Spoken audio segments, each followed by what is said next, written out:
There was a time when Marvin Gaye, one of Motown's brightest stars, found himself at a crossroads, not just in his career, but in his soul. The year was 1970. The country was in turmoil.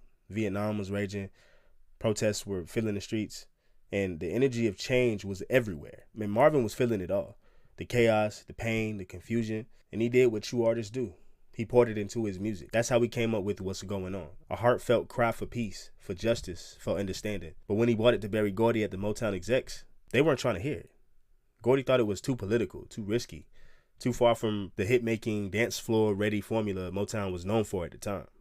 He didn't see the vision. But Marvin, he knew what he had. He stood his ground and said, I'm not recording anything else until this song comes out. Just like that, he put his entire career on the line for a song he believed the world needed to hear. And when it finally dropped in 1971, everything changed. What's Going On became an instant classic. Not only did it top the charts, but it also flipped the entire Motown sound on its head. It proved that soul music could be socially conscious, and that a hit could speak the truth, and that one man's vision could shift the entire culture. It was a turning point in music history, and the message still hits just as hard today. Hey yo, what's going on, guys? This is Kanoa Speaks. We diving into the archives to bring you moments from history that shaped the R&B and soul genres. Let's set the scene. Before the world knew him as the Prince of Motown, Marvin Gaye was just a quiet, gifted kid from Washington, D.C., born on April 2nd, 1939. Marvin Pence Gaye Jr. grew up in a strict, deeply religious household. His father, a Pentecostal minister, ruled the house with an iron fist. The discipline was intense, and so was the pressure. Marvin often found refuge in music, first in the church, where he sang in the choir, and then at home, where he taught himself to play piano and drums by ear. He loved harmony, soul, and gospel, but he also was drawn to doo-wop and jazz, especially the smooth sounds of artists like Nat King Cole and Frank Sinatra. But by his late teens, Marvin had joined a local group called the Marquis, which eventually caught the attention of Harvey Fuqua of the Moonglows. Fuqua took Marvin under his wing, mentoring him and bringing him to Detroit, the city where dreams and records were really made at the time. In 1960, Marvin landed at Motown Records, working behind the scenes as a session drummer and songwriter. He didn't rush into the spotlight. He studied the game. He watched Smokey Robinson, learned from the producers, sharpened his voice, which could glide from silky smooth to raw and aching in a heartbeat. Eventually, Marvin stepped up to the mic, and it didn't take long before the hits started to roll in. From romantic duets like Ain't No Mountain High Enough with Tammy Terrell to solo smashes like How Sweet It Is to Be Loved by You, Marvin Gaye became a cornerstone of Motown's golden era. He had the looks, he had the voice, he had the charisma, but beneath it all was Marvin searching for something deeper. The fame didn't fill the void. The applause didn't silence the questions in his soul. He was a star, yes, but he was also a man carrying pain, pressure, and purpose. And soon, all of that would come pouring out through a song that almost never saw the light of day. By the late 1960s, Marvin Gaye was living what most would call the dream. He had platinum records, fame, a golden voice, and the respect of an entire industry. But behind the scenes, things were unraveling.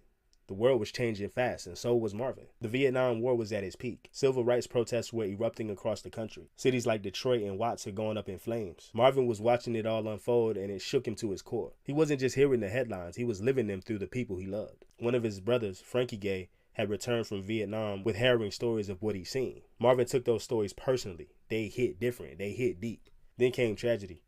In 1970, Tammy Terrell, Marvin's longtime duet partner and close friend, died from a long battle with brain tumors, and her death devastated him. They had shared incredible chemistry on stage and in the studio, but their bond went far beyond music, and losing her sent Marvin into a spiral. He stopped performing live, grew disillusioned with the music industry, and pulled away from the spotlight entirely. In that isolation, Marvin started to question everything. He began asking bigger, heavier questions. What's happening to the world? Why is there so much hate? Why can't we all just live in peace? Those questions became the seeds for the song What's Going On. It was his way of grieving, of processing, of pushing back against everything that didn't make sense. He poured his soul into it, not as a performer, but as a man desperate for answers. Musically, it was different. It was smooth, jazzy, and layered, with no flashy hooks or dance floor bounce to it. But emotionally, it was heavy. It was honest. It was raw. It was a spiritual cry for clarity in a chaotic world. Marvin knew it didn't sound like the typical Motown record, but that was the point. That was the whole point. He was done playing it safe.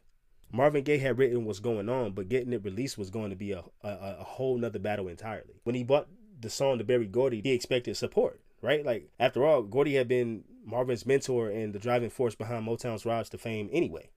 But instead of encouragement, he was met with resistance. Berry didn't see the vision at all. He thought the song was too political, too socially charged, and not commercial enough for Motown's audience. What's Going On wasn't the kind of upbeat, love-driven track that dominated the charts. It didn't fit the Motown mold, and the mold that had been so successful for years up to that point, and the music that made you dance, and the music that was safe and all that. But, you know, Gordy was all about hitting the mainstream, not challenging the status quo. And what's going on was the challenge. It was too raw. It was too real. It was just too uncomfortable for an industry that had perfected the art of sugarcoating the world through music. But Marvin was resolute. This was his truth, and he wasn't going to let Motown stop him. He told Gordy flat out that if the label wasn't going to release the song, he wasn't recording anything else. His career, his future, everything was on the line. He wasn't going to make any more easy records. He wasn't going to sing about love when the world was literally burning. Marvin's refusal to back down shocked Motown. Gordy knew Marvin had the power to push through, but he also knew how valuable Marvin was to the label. After much back and forth and growing tension, Gordy finally relented, reluctantly giving in to Marvin's demands. But it wasn't just the song Marvin was fighting for.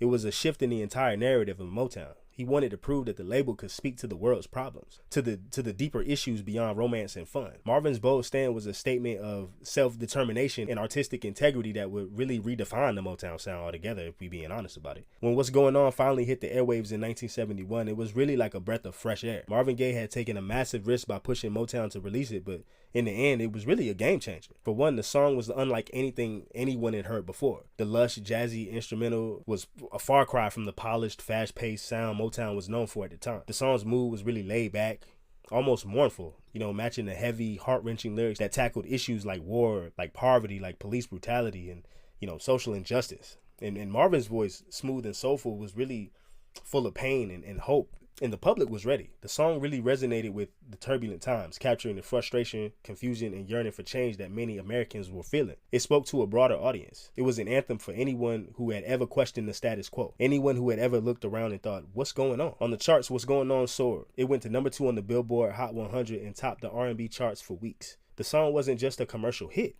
It was a commercial milestone. It was a shift in what music could be and how it could speak truth and how it could demand change. Marvin went on to record an entire album with the same name, What's Going On, which became one of the most influential albums in music history. It was a concept album that told a cohesive story about the social struggles of the time. Tracks like Mercy, Mercy Me, The Ecology, and Inner City Blues, Make Me Wanna Holler, deepened the message, creating a blueprint for socially conscious music that would inspire artists for generations to come.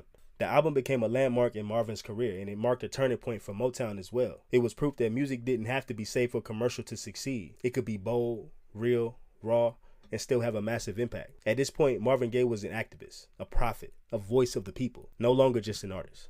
The success of What's Going On in the album of the same name really cemented Marvin Gaye's place in the music history as a musical icon. The impact of the song and the album extended far beyond the charts. It changed the way people thought about music and its power to address social and political issues. Marvin had made it clear. Music wasn't just for entertainment. It was a platform for truth and change. But Marvin's journey wasn't without its struggles. After the success of What's Going On, he faced intense pressures from both the industry and his personal demons. As the years went on, Marvin's personal life became more turbulent. His mental health, his battle with substance abuse, and the fallout from personal relationships took a toll on him. Despite these challenges, he continued to make music that reflected from his soul, from his pain, from his joy, from his reflections on life. His next project, Let's Get It On, was a sharp contrast to the socially conscious What's Going On, exploring themes of love and sensuality. It became one of his biggest hits, further solidifying his versatility as an artist. But the battle between his inner peace and the pressures of fame remained a constant throughout his life. Marvin's legacy extends beyond the music. He was a man ahead of his time, a visionary who used his platform to speak out against injustice and to explore the complexities of the human experience. Songs like What's Going On, Mercy, Mercy Me, Inner City Blues. All these songs continue to resonate today as the issues Marvin addressed, social inequality, environmental concerns, and systemic racism, are still deeply relevant. Sadly, Marvin's life was cut short when he was tragically shot by his father in 1984. Yet, even in his death, Marvin's music lives on. His influence can be heard in the work of countless artists across genres, from hip-hop to R&B, from rock to pop. His voice continues to echo through the generations, inspiring artists who seek to merge art and activism in the same way he did. Marvin Gaye's story is a story of resilience and fighting for your voice to be heard and refusing to accept the world as it is. He changed the game, both musically and socially, with a message that still carries weight: the power of music to shape and reflect the world around us. Marvin Gaye may have been a product of his time, but his legacy is timeless. His music continues to speak for those who still ask, what's going on in the world? And as long as that question is asked, Marvin's voice will never stop being heard. Cheers.